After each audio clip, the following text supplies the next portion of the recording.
Now, omega-3s, it's one of those things you've probably seen on a bunch of different health products, but if you're like me, back in the day I didn't actually know what it was good for, sort of just had it anyway because I knew it was good for you, but there are a range of different health benefits that you should be aware of. Firstly, it reduces your blood pressure, so it's really good for your heart.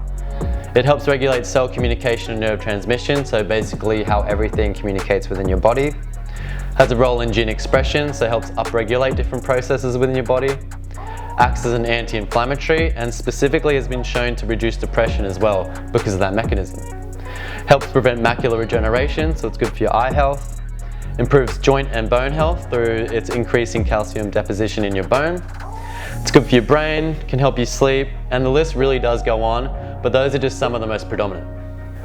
Now, we're supposed to have a 6:1 ratio of these omega-6s to 3s in our diet to balance out inflammatory and anti-inflammatory mechanisms occurring in our body. However, these days, the average person is on about 20:1 of this ratio. Now, this is due to the presence of processed meats, corn chips, and other oils in our diet, and a lack of overall consumption of omega-3s. This imbalance leads to way too much inflammation, and you run the risk of developing various diseases, so it is important to raise your omega-3 consumption.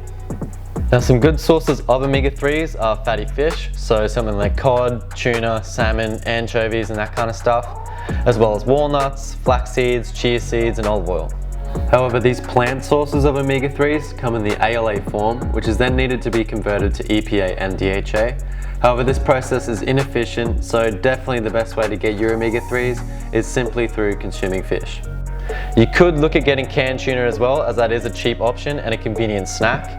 I go through phases myself where I eat it pretty much every day, have it with rice, have it on salads, make it with rice cakes, and even make toasted sandwiches with it. I don't know how you feel about that, but I rate it. The guidelines here in Australia recommends limiting canned tuna consumption to about 95 grams per day.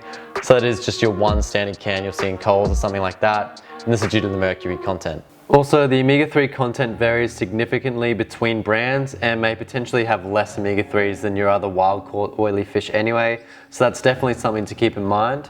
Otherwise, you could look at getting other sources like tin sardines as another option. Now, if you aren't a fan of these tuna cans, just with fish in general, not everyone's a baller, so it is hard to get your expensive fish like salmon every week.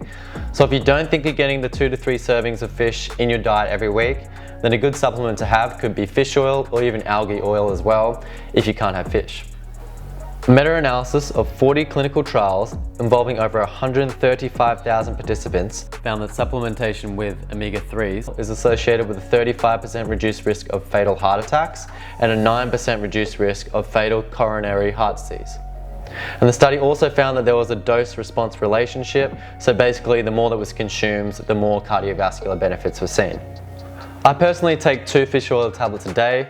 Just make sure you are getting a high EPA and DHA amount in those, as that is the quantities that you want to look at.